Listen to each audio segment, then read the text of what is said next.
Amen. Amen.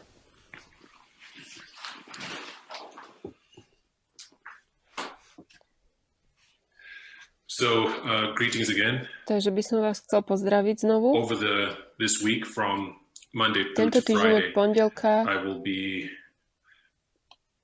pondelka do piatku budem sa snažiť hovoriť pomalšie, alebo prekladáme. moderate my speech.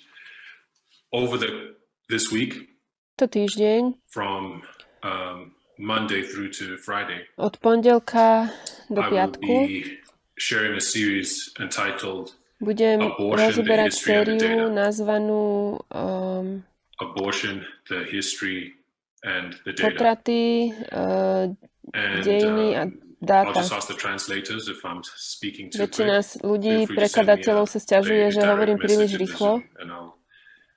but I will try to Pokúsim be sa careful byť to give you opatrný. enough time.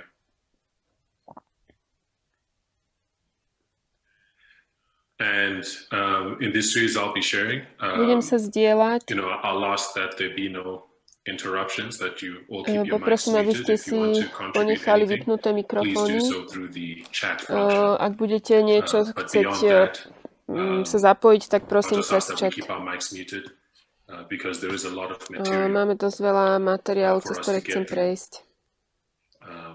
And with A translation, s prekladmi we need all the budeme time, potrebovať všetok ten čas. all the time that we have to be able to get through the material. Okay, so abortion, the history and Takže the data. potraty, dejiny a dáta. I want to speak Chcel by briefly som to the trošku context hovoriť of this o kontexte study, tejto štúdie, why I'm prečo, here sharing it with prečo us sa o at to this time. zdieľam. As Elder Tess Staršia was Tess covering just this last hovorila weekend, minulý actually, on víkend, March 19th, she presented 19. a marca, message which identified dávala that posolstvo o sexism tom, že is the issue. sexizmus je However we ten frame problém. that, gender equality, sexism, Rovnosť pohlaví, že to je skúška pre toto obdobie. There are other issues that are current. Racism is a current issue. And there Sú are tu ešte other aj current ďalšie issues, iné but the testing problémy, issue, ale tou skúšobnou in our otázkou v history našich is that dejinách of sexism. je sexizmus. And that subject of sexism, considered more broadly, encompasses the issue of A do toho LGBTQ spadá community. trošku zoširšia aj problémy LGBT komunity. Sexism and equality Takže are the sexizmus a themes nerovnosť that we sú are témy, s ktorými grappling with, sa potrebujeme vysporiadať and they are the themes that we a need to potrebujeme im understand. porozumieť. And in my Keď study som of the študoval subject, tú as I've tému, sought keď to som sa to snažil understand, pochopiť, okay, I've been asked to slow down. vraj mám spomaliť. In my study Keď som to študoval, of the subject of tému equality, rovnosti,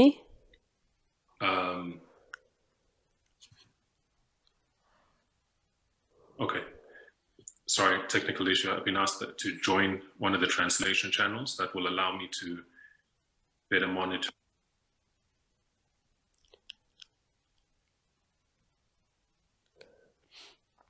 pridám si jeden prekladateľský kanál, aby som Okay. vedel lepšie sledovať. So, in my study of the subject over the last Za posledných few months, pár mesiacov, keď som to študoval,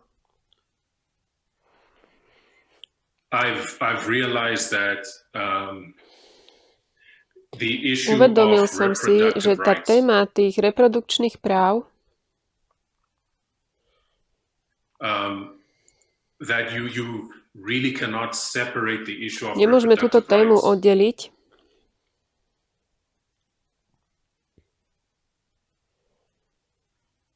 from a woman's ability to stand on a level playing field with men. od toho, od tej možnosti toho, aby žena stala rovná s mužom na všetkých úrovniach. Right, for women to be Na to, able to navigate through life and reach a position Na of to, aby ženy equality. mohli nejak smerovať v tom živote a dosiahnuť rovnosť, The question of reproductive rights is closely táto linked to otázka that. reprodukčných práv s tým veľmi úzko súvisí. And when you come to the question of Keď reproductive prídeme k rights, tejto otázke reprodukcie, alebo práv na you reprodukciu, start to look at the issues of contraception pozeráme sa na tému and also abortion, ako right?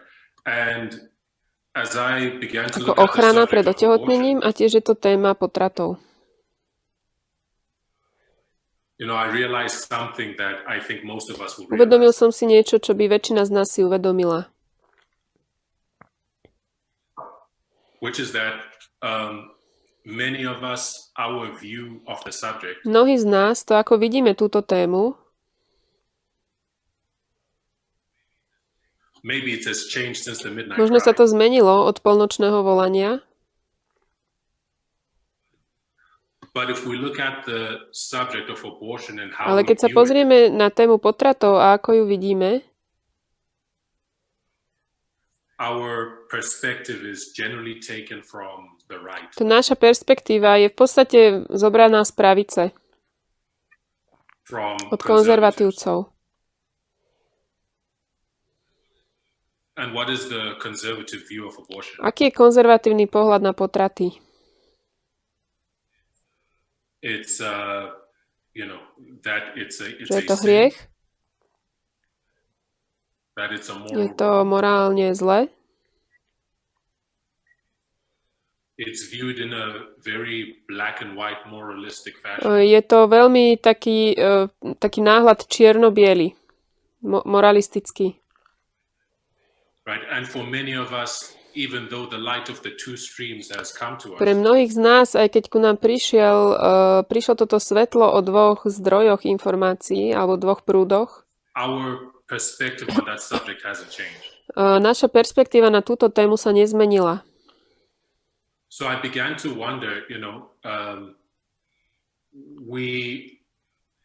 we are saying that the left has the correct perspective on the testing issues, broadly speaking. Takže začal som sa tak zamýšľať. My hovoríme, že ľavica má správnu perspektívu na tie skúšobné otázky, tak vo Of course, we všeobecnosti. know it's more nuanced Vieme, than že that, tu je viacej rôznych takých right? But broadly speaking, rôznych detailov, ale keď to vezmeme tak všeobecne, yet it seems strange that on this issue, there really hasn't been any reflection on it. naše Since there really hasn't been any reflection on it since this light came. Naše postoje na iné témy sa pohli viac smerom doľava, ale na túto tému sme sa nepohli vôbec v tejto téme. So I started looking at this Takže- subject. I started looking at the Takže som history sa of the pozeral subject, vlastne na dejiny celej tejto tematiky. looking at some of the tools of methodology that have been opened Pozeral to som us. sa na niektorú metodológiu, ktorá nám bola otvorená.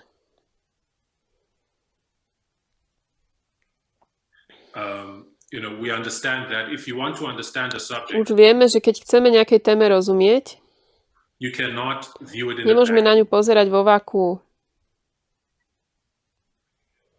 right? You cannot view it in a snapshot in time where you currently Nemôžeme na stand. ňu pozerať len v nejakom ako keby bode, že kde teraz stojíme, tak si pozrieme taký nejaký ako You have to momentku. understand its context. Musíme rozumieť celému kontextu a dejinám. You have to trace its development from its beginning Musíme to the vidieť, present. ako sa to vyvíjalo od začiatku až do dnes. You have to thread the needle through. Musíme proste ťahať celú tú niť cez ten príbeh. And it's only as you do that you can come to a right perspective on the issue in A len the keď present. toto spravíme, tak prídeme k tej správnej perspektíve, v ktorá je dnes. Správnej dnešnej perspektíve. And we have seen what happens A when you videli don't sme, do čo sa that. stane, keď to nerobíme. You develop an incorrect perspective. Vyvinieme takú nesprávnu perspektívu And you'll come to view the good guys as bad and the bad a guys na as good. tých dobrých budeme pozerať ako na zlých a na tých zlých ako na tých dobrých. So, of course, this is a sensitive subject. Samozrejme, toto je veľmi citlivá téma. And it's not my purpose to answer in black and white terms. A môjim zámerom nie je dať nejakú odpoveď čierno-bielu, že správne alebo nesprávne. Right, whether it's morally okay for a woman to have an abortion or whether it isn't. Či to je morálne správne alebo nesprávne, aby žena išla na potrat. But I think we have the tools of methodology now. Ale myslím, že máme určité nástroje dnes, aby sme vedeli mať takú perspektívu trošku takú detailnejšiu alebo takú jemnejšiu. Je to dôležitá téma,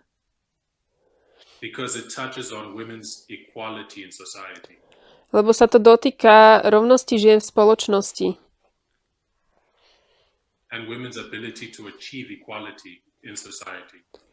A možnosť žien dosiahnuť rovnosť.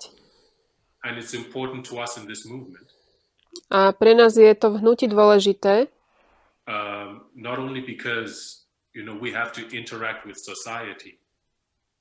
nielen preto, že my musíme nejako s tou spoločnosťou byť v interakcii a dať im správnu perspektívu jednotlivých tém a predstaviť im správnu povahu Boha.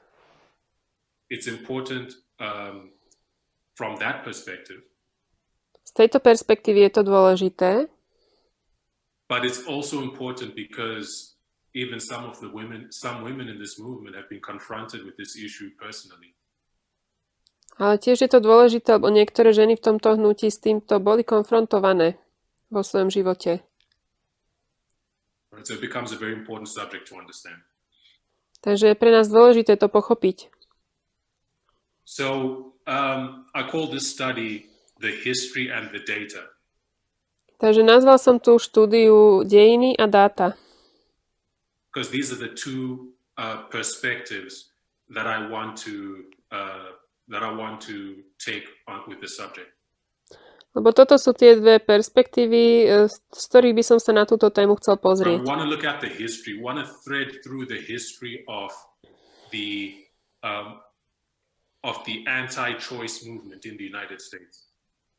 Chcel by som ísť cez tie dejiny anti-choice, cez dejiny tohto hnutia anti-choice. So that those of us who have a decidedly anti-choice position, tí z nás, ktorí majú rozhodnú pozíciu anti-choice, we can begin to reflect on our position.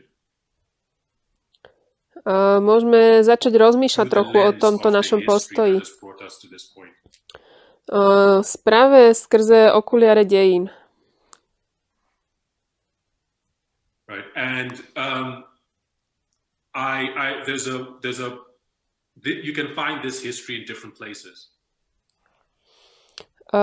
Toto môžeme nájsť na rôznych miestach, tieto dejiny.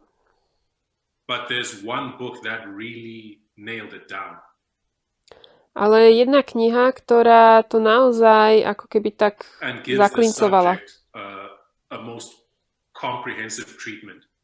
A dáva tejto téme také väčšie porozumenie.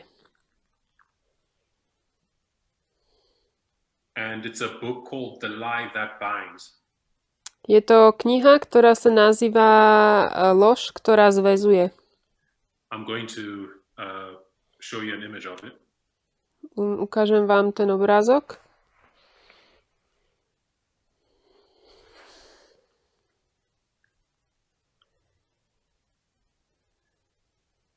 Okay, so that's The Lie That Binds by Illys Hogue. Od Illys Hogue. Lož, ktorá zväzuje. Alright, so this book gives the history of how abortion was settled upon. Takže táto kniha dáva také dejiny toho, ako vlastne sa prišlo k tej téme potratov. Right, how abortion was chosen by the Ako potraty boli vybrané. Táto téma bola vybraná tými budovateľmi radikálnej pravice.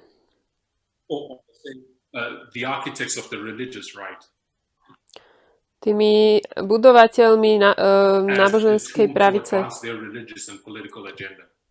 Bol to pre nich taký nástroj, ktorý mohli niesť tú svoju politickú agendu. Right? The rise of the modern anti-choice movement. Povstanie toho moderného hnutia anti-choice is inextricably linked to the rise of the religious right. Je prepojené s rastom tej náboženskej pravice. And this book lays it out so powerfully. A táto kniha to predkladá veľmi mocne. If you want to do a deep dive on this subject, ak by ste chceli tak hlbšie pozrieť do tej knihy, ak chcete tejto téme rozumieť v hĺbšom detaili, then I would really recommend this book. Naozaj odporúčam túto knihu.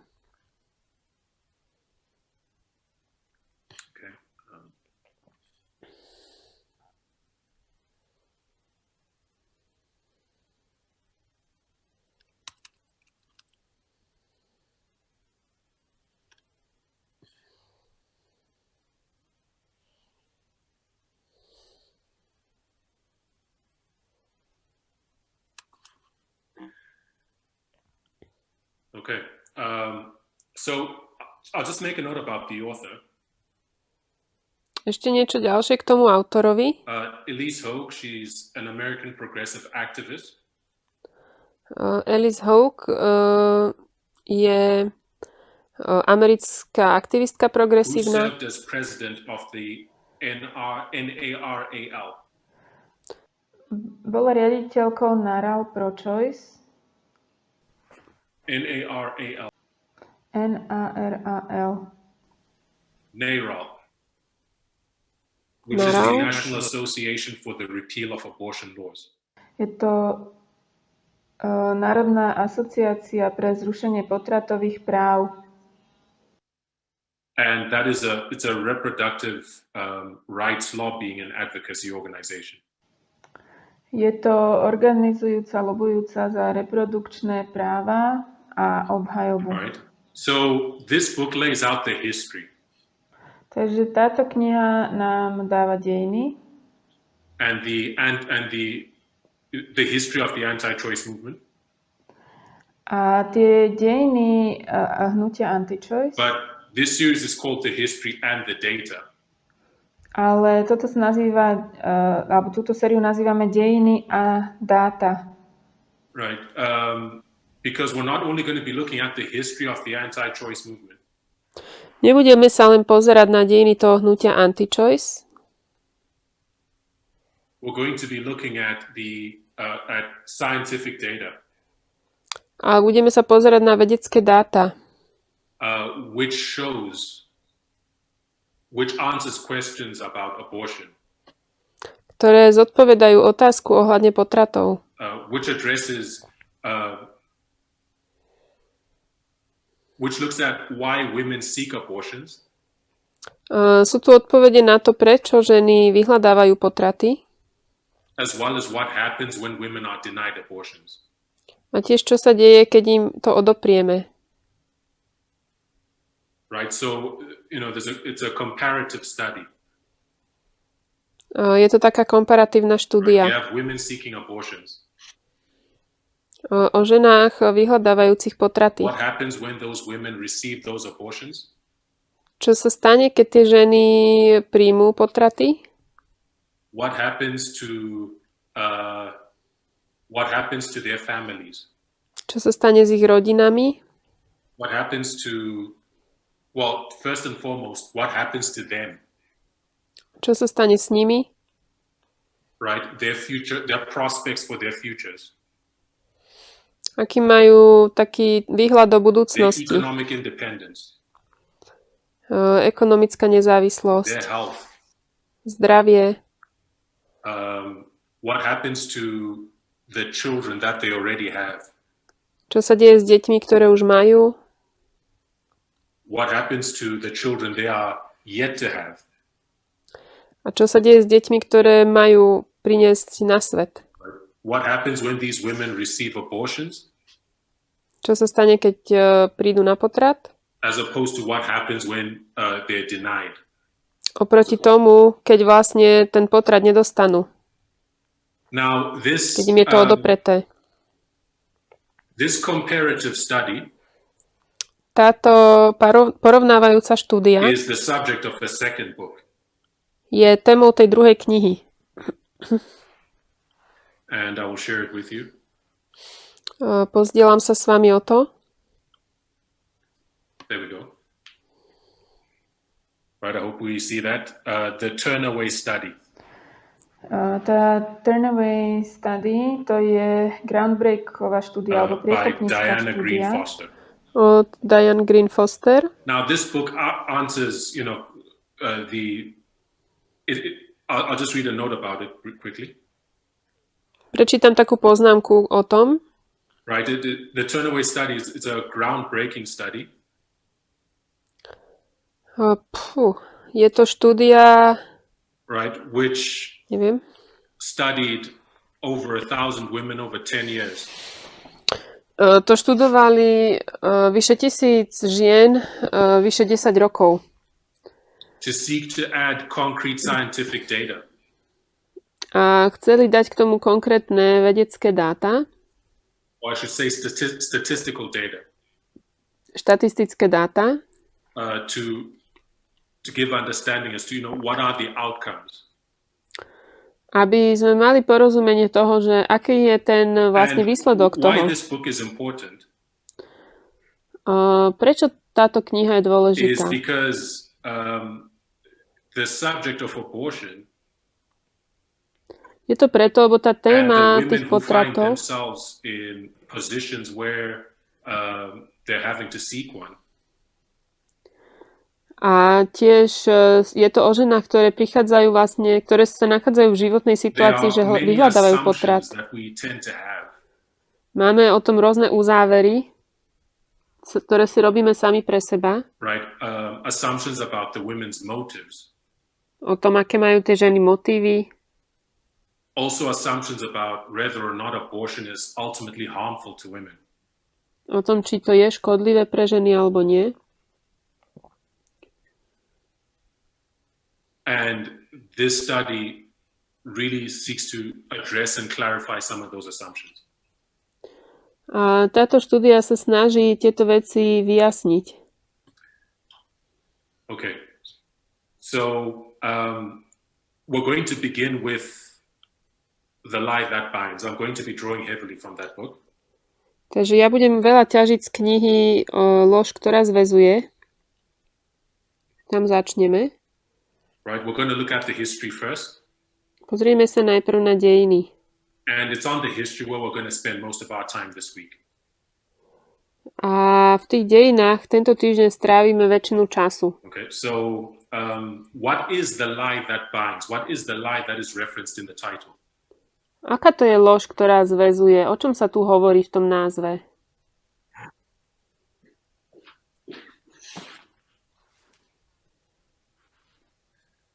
Sorry about that, I had to close the door.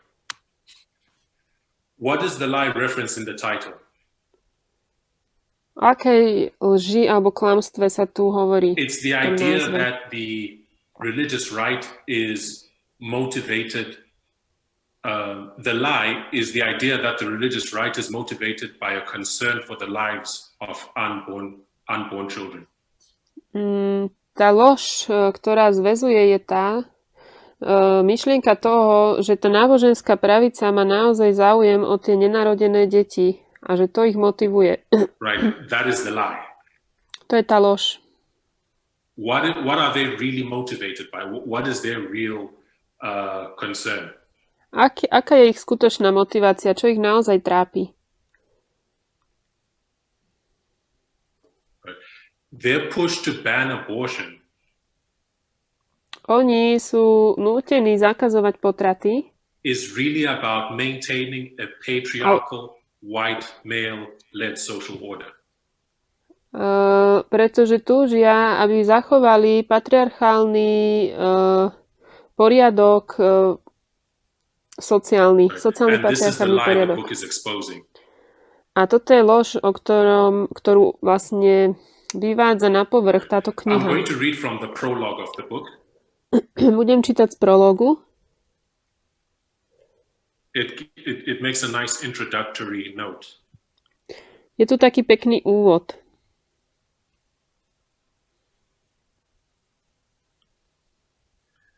Okay. And I'll just paraphrase for translation. Kvôli prekladaniu budem parafrázovať. So it makes the point that Trump's presidency je tu pointa, že tá prezidencia Trumpa is commonly described as a backlash. Bežne sa popisuje ako spätná backlash reakcia. By white voters against a changing society. Krok späť vlastne proti tým rôznym zmenám spoločnosti. Right. And she says that's correct. On hovorí, že áno, to je správne. But that's only a snapshot of this moment in time. Ale to je len taký kúsok toho celého. Right? The history laid out in this book dejiny, ktoré sú dané v tejto knihe, vykresluje obrázok takej skupiny radikálnych vodcov, ktorí takmer pred 100 rokmi saw movements for freedom and equality as an existential threat to their power. Videli tieto hnutia bojujúce za rovnosť takú existenčnú hrozbu voči ich vlastnej moci. Ako hrozbu voči ich sociálnej a ekonomickej moci. And these leaders of the radical right used fear as a strategy to maintain control. A títo vodcovia radikálnej pravice toto používajú ako stratégiu na to, aby si udržali svoju moc. Through carefully constructed and well-funded campaigns. Skrze veľmi dobre takú vybudovanú kampaň. Right. And the book, as it lays out this history, it makes the observation that they've been successful. A to, ako sa na to pozerá táto kniha, hovorí o tom, že tento ich pokus bol úspešný. And how they've managed to achieve this success. Ako sa im podarilo dosiahnuť tento úspech? Is through the use of disinformation. Bolo to skrze dezinformácie. And placing a moral mantle. Umiestnenie takého morálneho chápania placing a moral mantle on issues na túto tému. And forcing a binary viewpoint. A pretlačenie len binárneho pohľadu. Right, forcing a black and white framing on issues that are really much more complex than that. Toto sú oveľa komplexnejšie témy, ale oni na to dali takú vlastne čierno-bielu nálepku. Je to buď tak, alebo je to tak. Right. She makes the point that any individual decision to terminate a pregnancy. Ona hovorí, že kdokoľvek sa rozhodne ukončiť tehotenstvo, to má zahŕňa v sebe mnoho zváženia.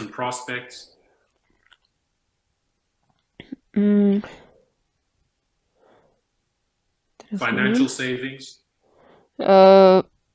rôzne vyhliadky do budúcnosti, existing family issues, ekonomická situácia, momentálna rodinná situácia, individual faith, viera, osobná viera, current health and well-being, zdravotný stav, partnership status, stav toho partnerstva right? Just to name a vzájomného. few. To som vymenoval iba pár. A million calculations go into making the best decisions for oneself. To sú mnohé kalkulácie a veci, ktoré do toho rozhodnutia vlastne spadajú pre ohľadne tých životov. Right, but the radical right have succeeded. Ale tej radikálnej pravici sa podarilo by, forcing a binary viewpoint on these very complex issues. Vynútiť na túto veľmi komplexnú tému ako keby len taký binárny pohľad. Bude to čierne alebo je to biele. So this book lays out that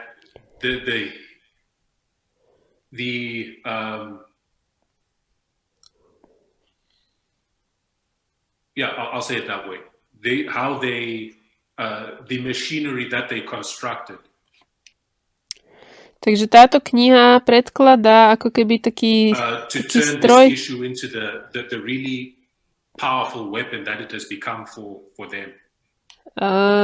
ako keby je to taká mašinéria toho, že z tejto témy urobili takú zbraň, ktorá je pre nich veľmi mocná. Right. So as she begins to lay out this history, takže by sme začali s tými dejinami. Začneme na strane 12. She begins with a name that should be familiar to all of us now. To už by malo byť pre nás všetkých známe. And she begins with the sentence. Začína s vetou. Paul Weyrich was frustrated. Začína s menom, ktoré by sme mali poznať, a to je Paul Weyrich. Right. Paul Weyrich bol nahnevaný. Architects of the religious right, as we currently see it today. To je jeden z budovateľov tej náboženskej pravice, ktorého dnes vidíme. Right, he spent a good part of the 1970s and 1980s. On 1970 a 80 rokoch vybudoval tú infraštruktúru, ktorú poznáme dnes. As the power centers of the modern conservative movement.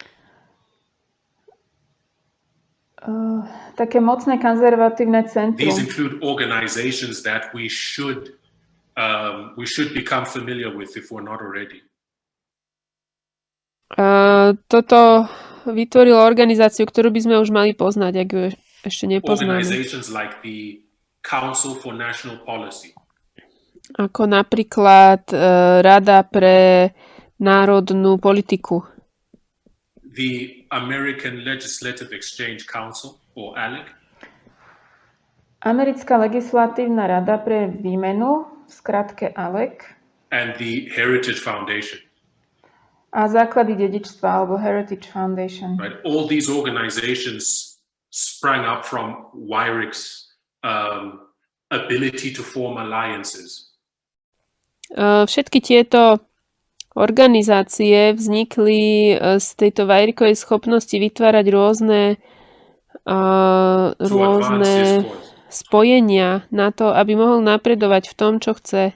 She makes the point that he even helped coin the term moral majority.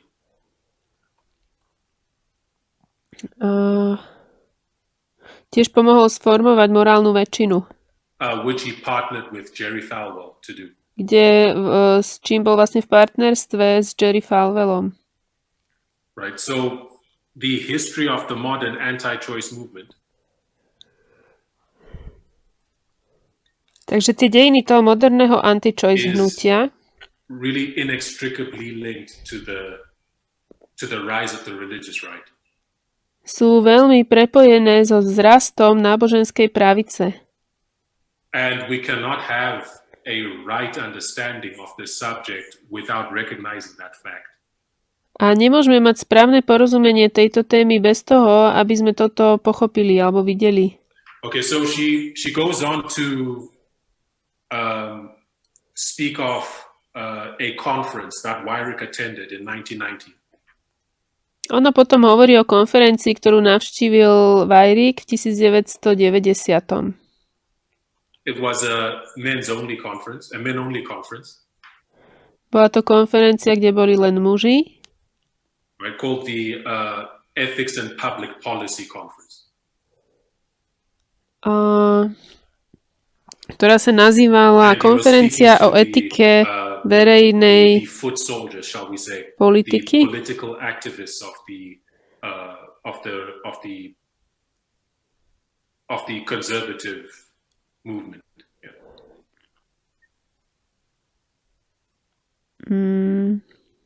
Oni hovorili o politickej aktivite konzervatívneho hnutia.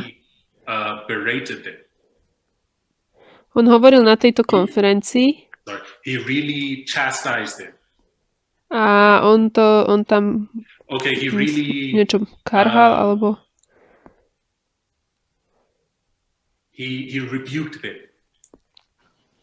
na niečo sa tam hneval, niečo sa mu nepáčilo.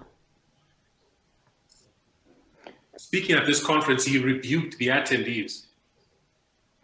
On vlastne vyčítal tým uchádzačom, alebo ich tak pokarhal, that they knew little about the origins of their own movement. Že nevedia veľa o pôvode svojho hnutia. Or what it had taken to build the radical right into the political powerhouse it had become. O tom, že čo to vlastne stálo, aby sa tá náboženská pravica takto dostala do politickej moci. A táto pokarhanie bolo, keď toľkokrát opakovali tú lož, that their movement originated from backlash to Roe versus Wade. Ich hnutie vzniklo ako spätná väzba na Roe versus Wade was the 1973 Supreme Court decision. Roe v. Wade bolo rozhodnutie Najvyššieho súdu 1973. Legalized abortion. To legalizovalo potraty. And even today, in various articles, even on the news, you'll find that repeated. Aj dnes v správach to vidíme, že sa to opakuje a v rôznych článkoch. Right, that Roe versus Wade was what galvanized the religious right.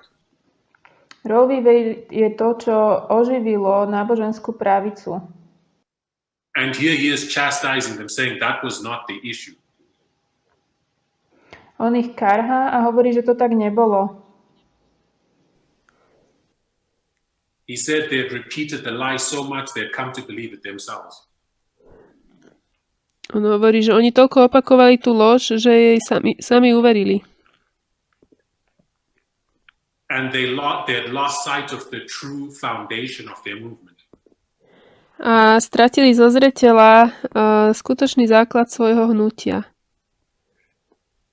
Right. And one of the attendees, a historian, jeden z historikov, he was so startled by this that he came to Weyrich afterwards to ask him to repeat himself.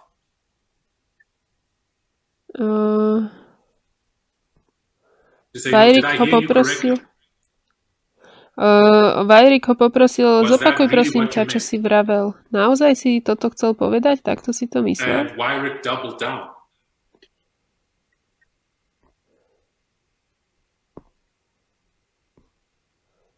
Right? He doubled down stating that Weyrich to potvrdil, alebo tak ešte druhýkrát to zdôraznil. The purpose of the movement, zámer toho hnutia, on potvrdil,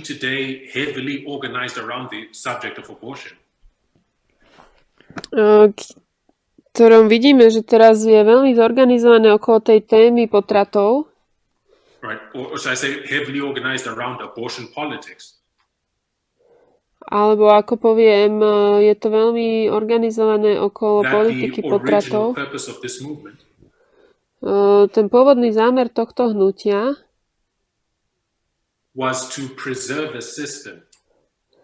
bolo uchovať systém, where social order and status were rigid. V ktorom bol sociálny poriadok a status taký rigidný. Zakotvený v takom fundamentalistickej viere, že Boh dal k moci bielých mužov. Right? All of this based on an ideology called dominionism. Toto celé je založené na tej ideológii dominionizmu. Right. So that's out of the horse's mouth. Toto the story of the religious right did not begin with Roe versus Wade.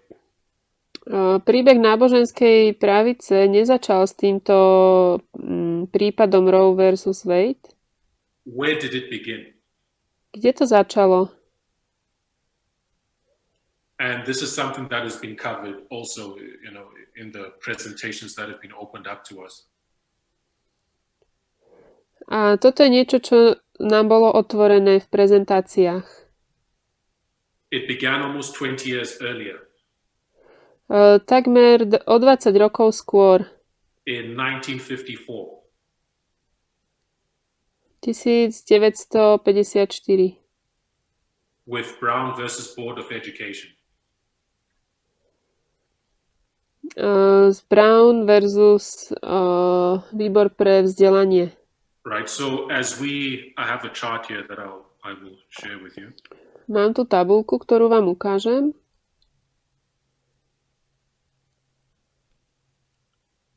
So as we begin this to thread this history through. Takže keď my začíname prechádzať cez tieto dejiny, we must begin in 1954. Musíme začať v 1954. With the Brown versus Board of Education decision. S tým rozhodnutím na tom prípade Brown versus Výbor pre vzdelanie. Okay, I'll say for those who may want that chart, it will be shared to the forum. Tí, čo by možno chceli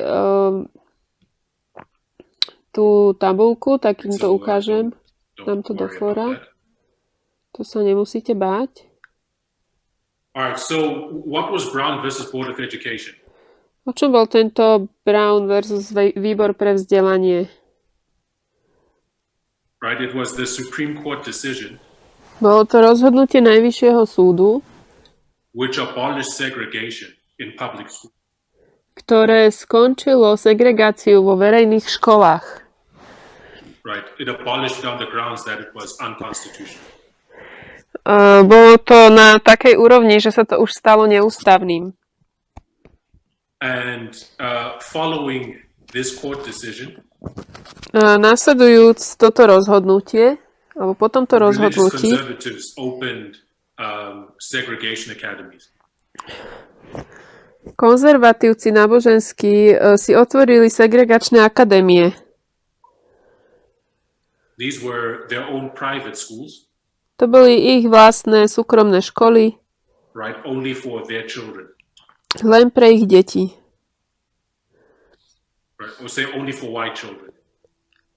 Len pre biele deti. Right, so following Brown versus Board of Education, that decision angered religious conservatives. Následujúc Brown versus ten výbor pre vzdelanie. And their way around it was to open their own schools, which continued segregation. Alebo vlastne po tomto rozhodnutí nasledovalo to, že oni si otvorili vlastné školy, kde pokračovala segregácia. Prominent in the history that we've covered is Bob Jones University.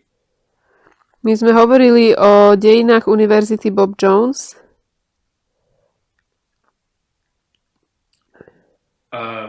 and Liberty University, which was opened by Jerry Falwell. A o tej univerzite Sloboda alebo Liberty, ktorú otvoril Jerry Falwell. Right, and religious freedom was the argument that they presented.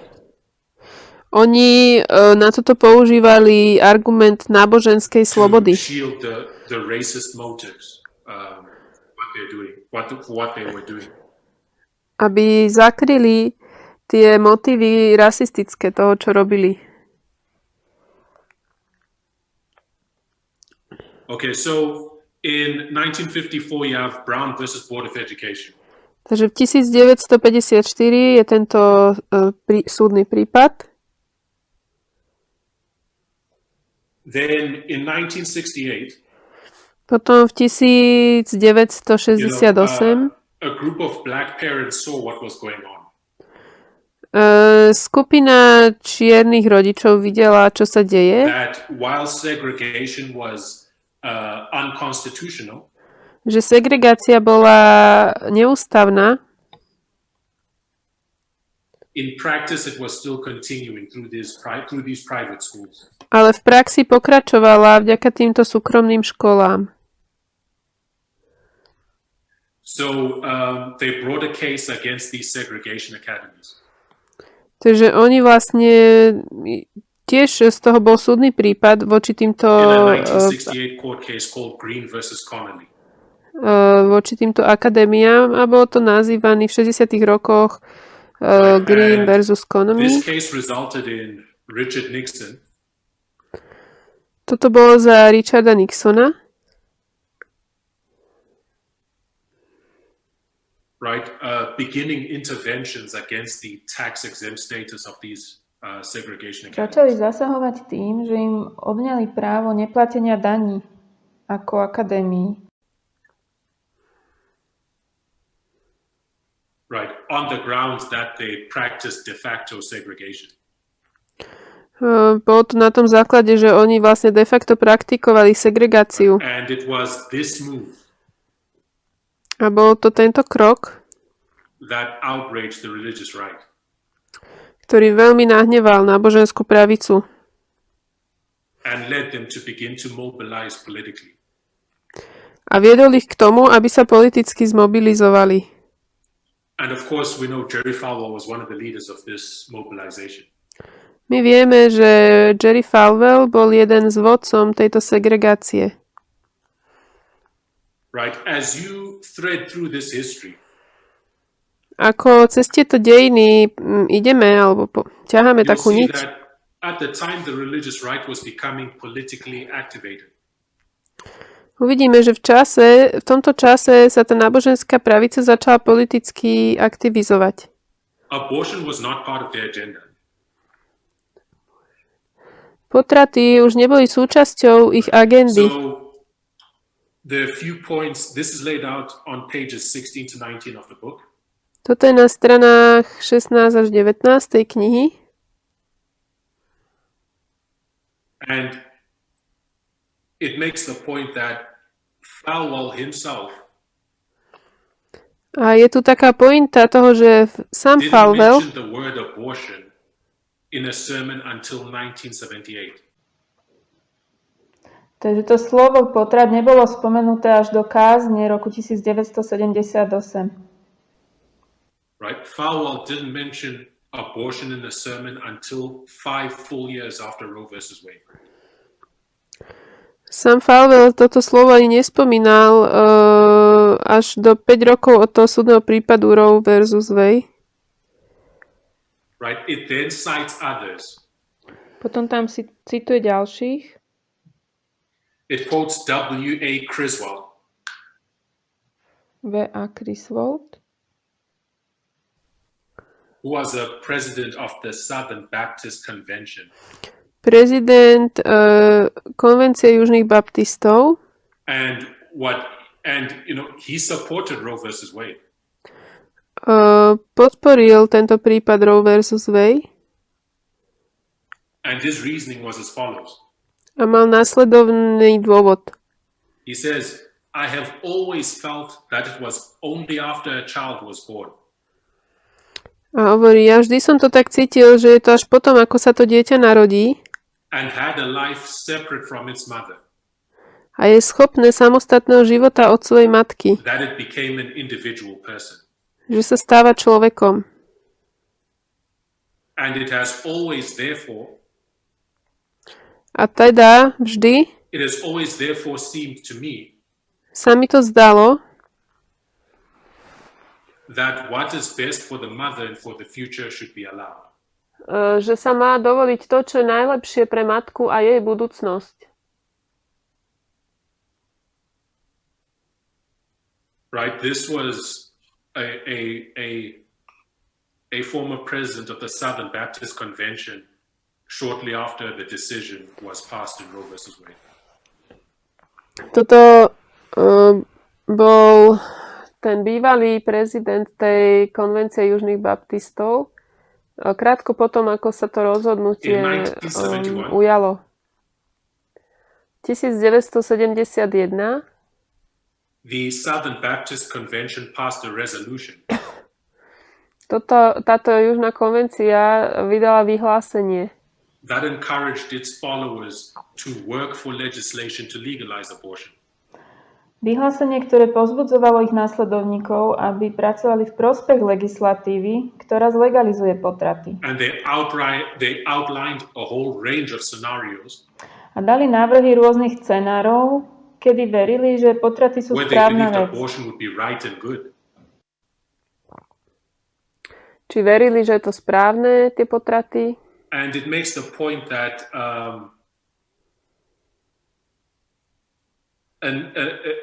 in 1969, 1969 Republicans actually led Democrats by 10%. Republikáni viedli nad demokratmi o 10%.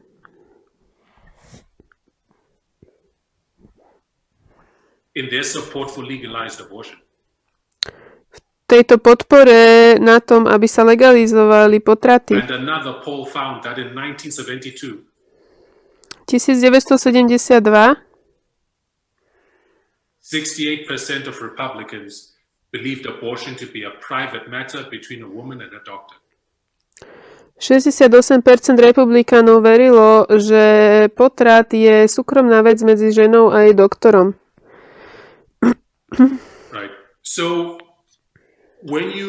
so someone is asking what's the name of this book, João Pedro? It's The Lie That Binds. Takže ešte raz čítam z knihy Lož, ktorá zväzuje. The Lie That Binds by Illys Hogue.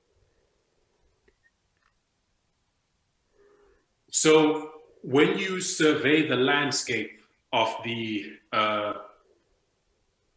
the political opinions of the churches in the 60s and 70s. Keď si spravíme taký prieskum toho, že aké boli politické názory v rámci cirkvi v 70. rokoch, apart from a minority of conservative Catholics, odhliadnúc od menšiny konzervatívnych katolíkov, right?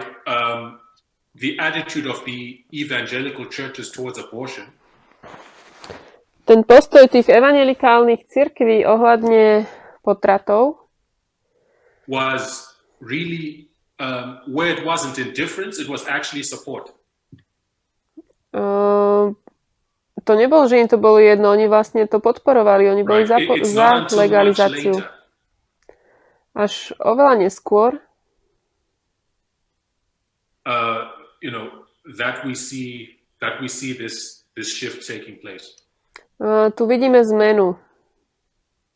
So the question we need to ask is what changed? Takže musíme sa spýtať, čo sa zmenilo? Right, as we thread through this history, what changed? Keď pozeráme sa na tieto dejiny, čo sa zmenilo? And I'll state it simply.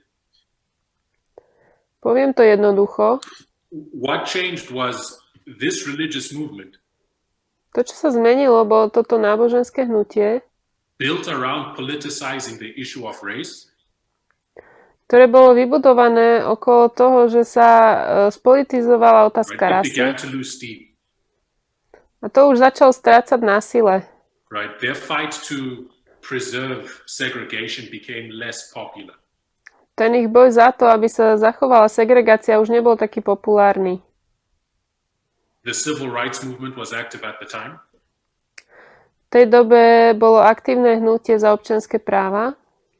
Societal opinions were shifting. Názory v spoločnosti sa pohybovali. And open appeals to racism were becoming less popular.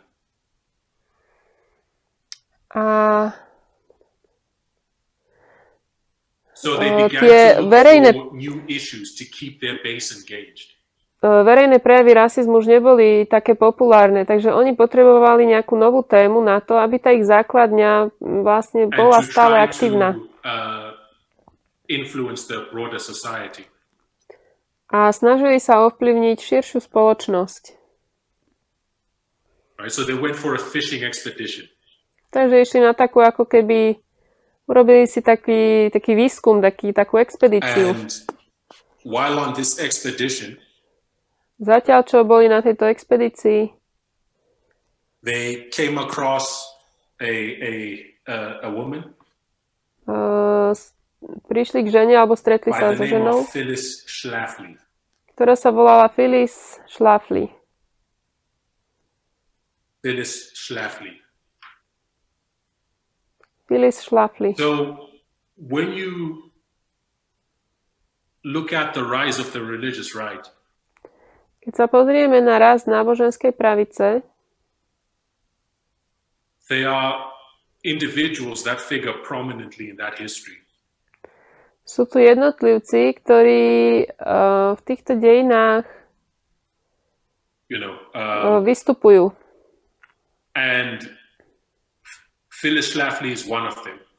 Illys Hogue je jedna z nich.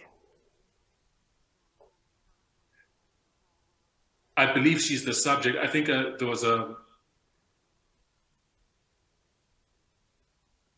there's some documentaries on her.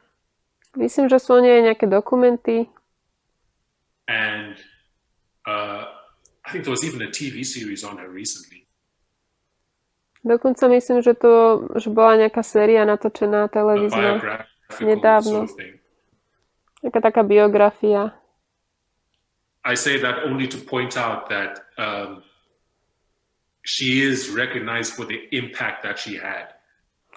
Hovorím to len preto, že ona mala veľký vplyv a ľudia to vedia, alebo ona má za to uznanie. Takže kto to vlastne bol? I'll come to a quote from page 26 of the book.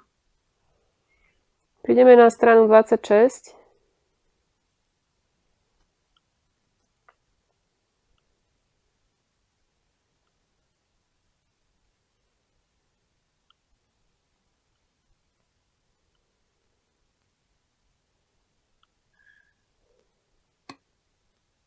Okay, so this passage on page 26. To je zo strany 26. Speaking of Illys Hogue, hovoriac o Illys Hogue, it says she was a long-time Republican political activist. Tu sa píše, že ona dlho bola republikánskym politickým aktivistom. And she aspired to be a leader on national security. A že sa snažila stať vodcom tej národnej bezpečnosti. And she had spent a lot of time in the 1950s agitating against communism. V 50 rokoch mnoho času strávila s tým, že bojovala proti komunizmu. Ako medzi ľuďmi sa snažila podnietiť taký odpor. Because that's what she believed was the primary threat to the United States. Pretože ona verila, že to bolo hlavnou hrozbou pre Spojené štáty. She wrote a book in 1964. 1964 napísala knihu. Called A Choice, Not an Echo. Napísala, že voľba a nie echo. And what she did in this book, she condemned the leaders of the GOP. Ona tu obvinila vodcov GOP.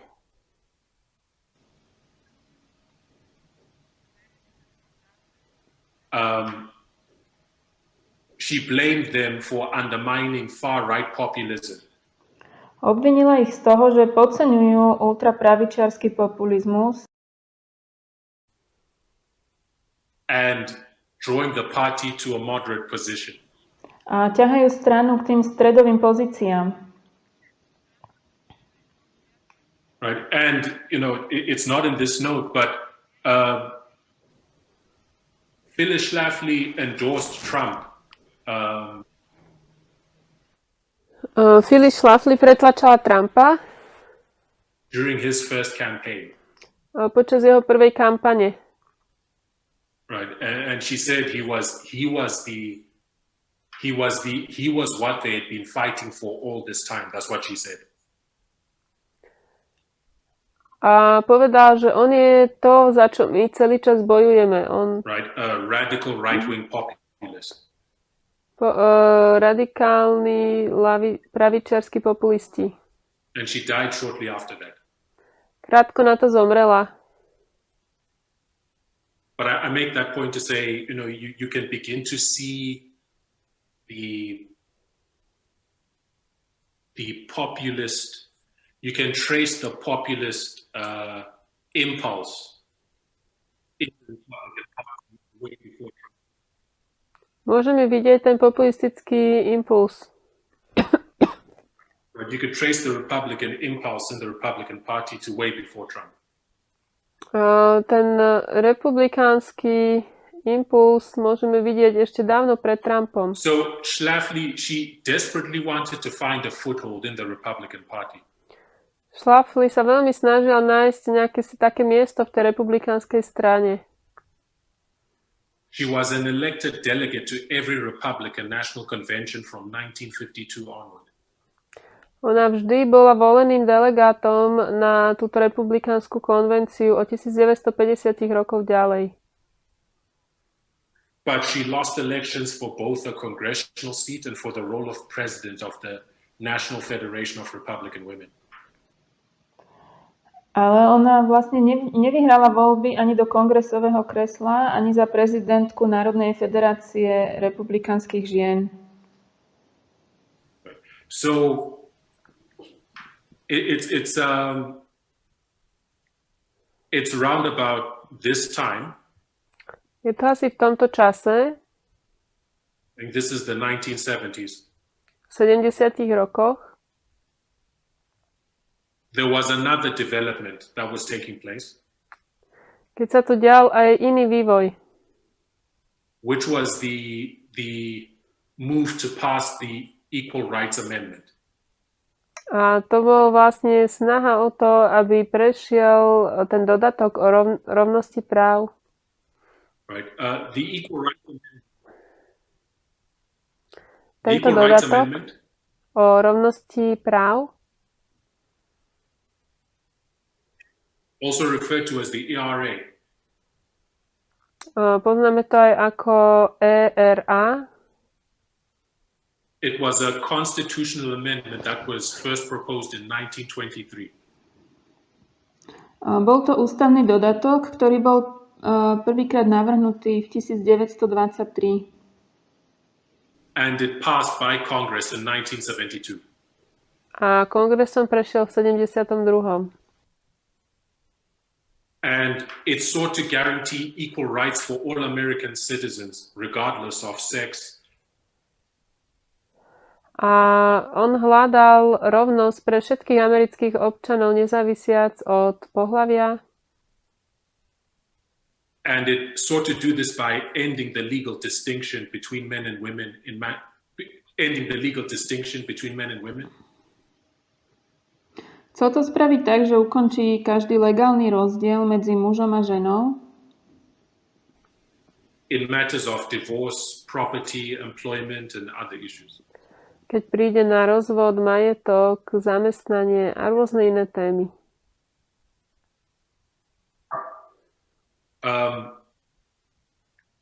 This is not a point made in the document, made in the book. Toto nie je pointa daná v dokumente alebo v tej knihe.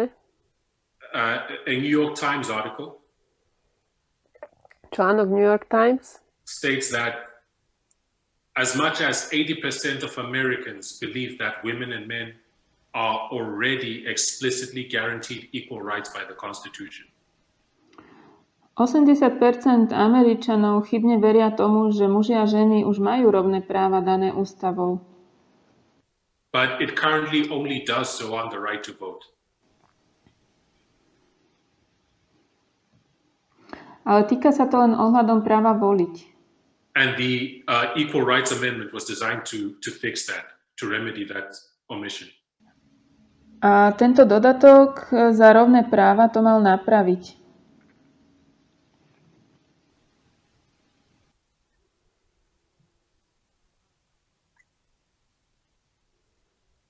So you have this landscape, if you can picture the landscape.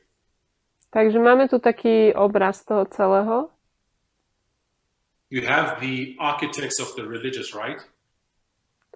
Máme budovateľov náboženskej pravice. They're seeing they're losing momentum.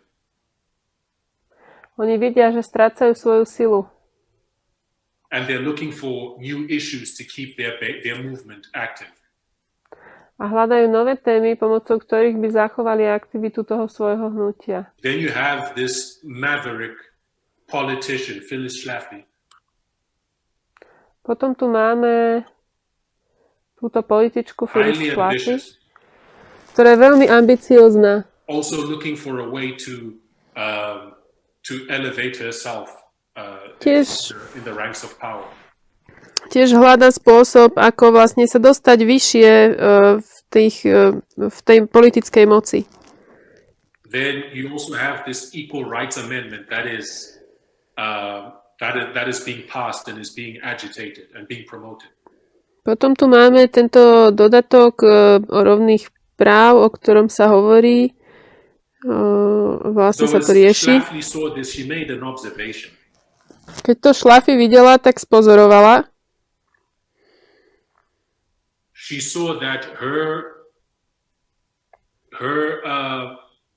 counterparts in the Republican Party videla, že tie naprotivky v republikánskej strane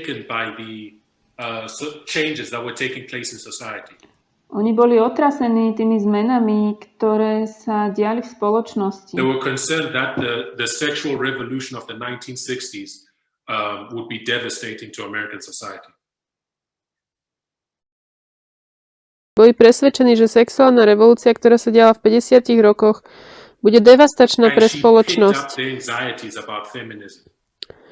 A ona vlastne sa chopila týchto obav z feminizmu.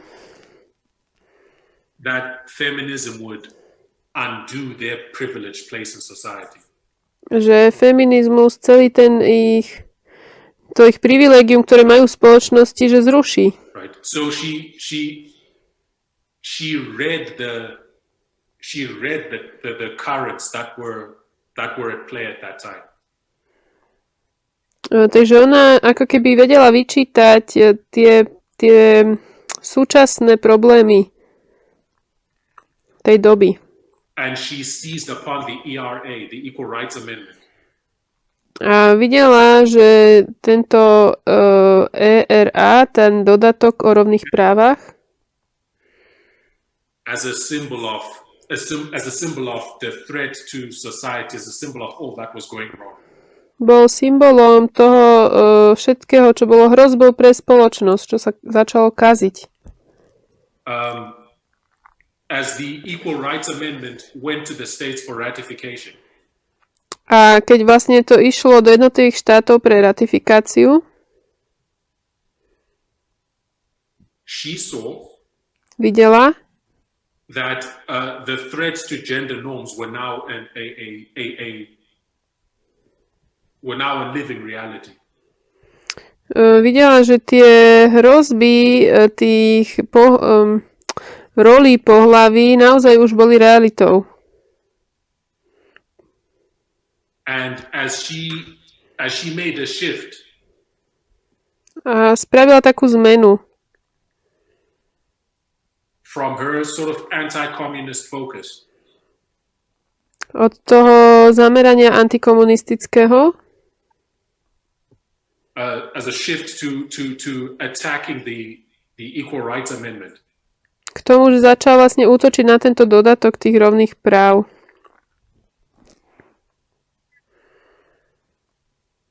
She found that, after years of being sidelined, a zistila, že po rokoch, čo už bola na takej vedľajšej kolaji, after years of being, I don't want to say ignored, after years of being, or fine, we'll say after years of being put to the side. Ona proste bola daná na vedľajšiu kolaj na mnohé roky. She became highly sought after. Tak teraz ju začali znova veľmi vyhľadávať.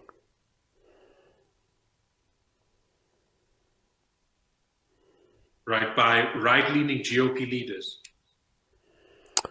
Vodcami tých pravičarskými vodcami. As a woman willing to lead the crusade against women's rights. Pretože to bola žena, ktorá bola ochotná viesť tú križiackú výpravu proti právam žien. She launched a campaign in 1972. Ona tú kampaň začala v 72. Called Stop ERA. Bola nazvaná Zastavte ERA. And STOP stood for Stop Taking Our Privileges. A prestaňte nám brať naše privilégia. And she founded a newsletter. Založila noviny alebo časopis. To communicate nationwide with women across America. Aby komunikovala so ženami po celom národe. Women who saw the ERA as a threat to their way of life. So ženami, pre ktorých ERA bola hrozbou. Mnoho žien hneď prijalo jej posolstvo. That the ERA was dangerous. Že ERA bola nebezpečná. That it would erase legal differences between men and women. Že to vymaže legálne rozdiely medzi mužmi a ženami. That women could be conscripted and then forced to go to war. Že potom ženy môžu byť vlastne vzaté do vojny. That women would no longer get preferential child custody in divorce cases. Že v prípade rozvodu ženy už nedostanú vlastne preferenčne deti do opatrovníctva. That their right to spousal support in the event of a divorce would be threatened. Že ich právo na to, aby dostávali, myslím, podporu od partnera, bude ohrozené. It would lead to homosexual marriage and genderless public toilets. A bude to viesť k homosexuálnym manželstvám a k záchodom, ktoré nebudú rozdelené podľa pohlaví. Verejným záchodom. So she framed these things as privileges. Ona všetko toto hovorila ako o privilegiách. That would be threatened or taken away if the ERA were to pass. Ktoré budú ohrozené, keď prejde tento dodatok ERA. Rovné práva. Dodatok rovných práv. Zealous women who took up this cause. A mnoho takých zanietených žien vlastne ona zaktivizovala a bojovali za tento smer. Now, if you look at the women who supported the Stop ERA movement, keď sa pozrieme na ženy, ktoré podporovali toto hnutie Stop ERA, they were overwhelmingly white. Boli vo väčšine biele. Church going. Chodili do cirkvi, do zboru. And suburban middle and upper class. A bola to stredná a vyššia vrstva. Right? So by definition, they had privileges to lose. Takže už podľa samotnej tej definície oni mali určité privilegia, ktoré mohli stratiť. Keď vo vzťahu k menšinám, ženám, ktoré boli farebné, ktoré boli homosexuálne, samé matky. Right? These women held a position of privilege relative to these other people. Voči týmto ostatným ženám tieto biele ženy z vyššej vrstvy mali privilegia už. Right. And they felt that they had privileges to lose. A oni sa báli, že oni prídu.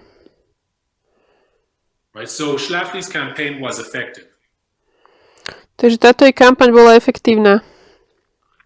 The ERA was set to pass.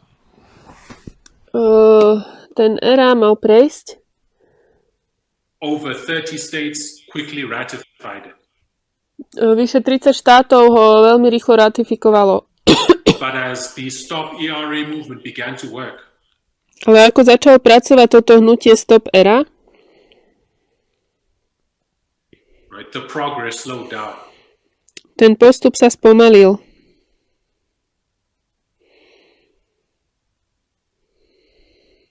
And by the time the 1979 deadline for ratification came, a keď prišiel vlastne taký deadline na tú ratifikáciu v 79. The ERA was short of 3 states to pass. Chýbali im 3 štáty na to, aby to mohlo prejsť. It was short of 3 states to become a constitutional amendment. Na to, aby sa to mohlo stať ústavným dodatkom. Right. So her campaign was effective. Takže tá jej kampaň bola efektívna. And Paul Weyrich and Jerry Falwell were watching this happen. A Paul Weyrich a Jerry Falwell toto celé sledovali. Sledovali jej prácu. They were watching her work. A videli, že to funguje. To, čo ona robí. And they saw in her campaign a proof of concept. A v tej kampani videli, že sa tento koncept preukázal. Že to bol fungujúci koncept.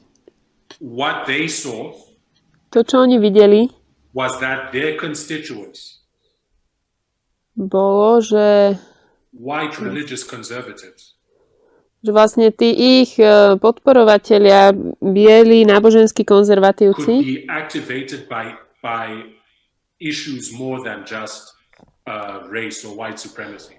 Môžu byť zaaktivizovaní aj inými témami, ako je len téma rasy a bielej nadradenosti.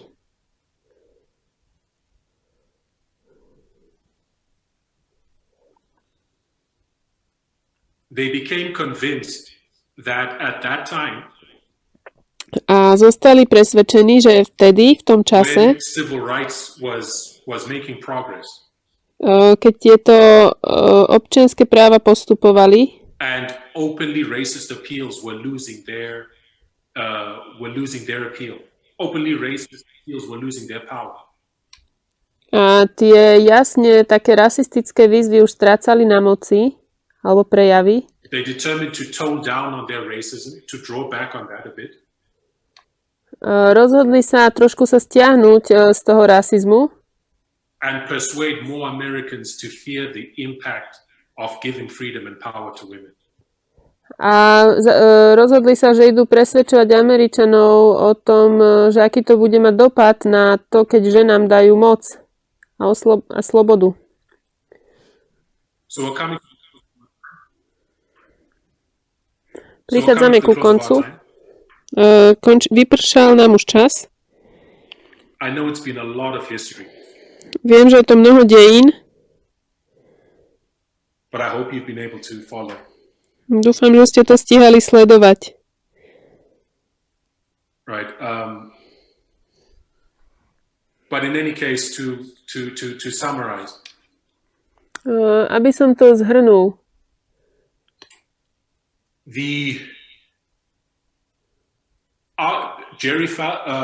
Paul Weyrich and Jerry Falwell. Paul Weyrich a Jerry Falwell. And other leaders of the religious right. A ďalší vodcovia náboženskej pravice. Right. were looking for new issues to activate their base. Hľadali nejaké nové témy na aktivizáciu tej svojej základne. They keenly observed what was taking place with the Equal Rights Amendment and Phyllis Schlafly's successful campaign against it. Veľmi úzkostlivo sledovali, čo sa dialo s týmto dodatkom rovnosti a tej práce Phyllis Schlafly. Right. They saw that their base could be activated by more than race.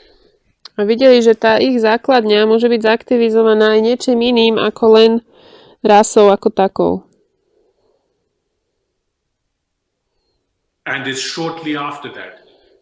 Krátko potom, in 1978, I believe.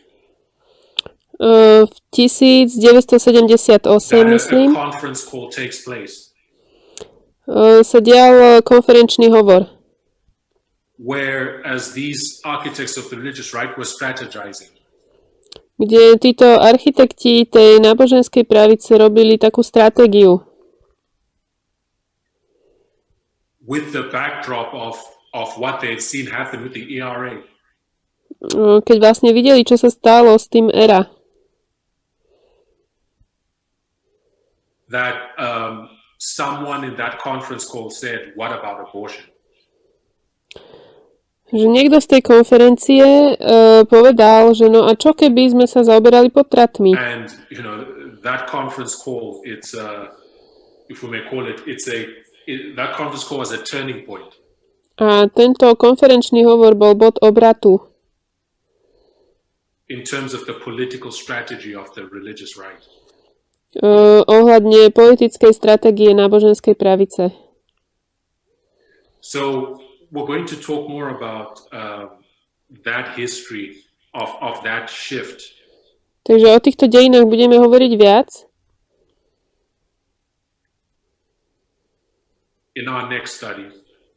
V tom ďalšom štúdiu. And then we'll just continue to thread through that history till we hopefully come to the present. A potom pôjdeme cez tie dejiny, snáď prídeme k záveru. Okay, so this is the first one. I'd like to thank everyone for joining us. Hope you'll be here tomorrow, same time. Ďakujem, že ste sa pridali. Dúfam, že zajtra o tom istom čase sa stretneme znovu. I'll ask that we close with a word of prayer. Takže sa ešte pomodlíme na záver.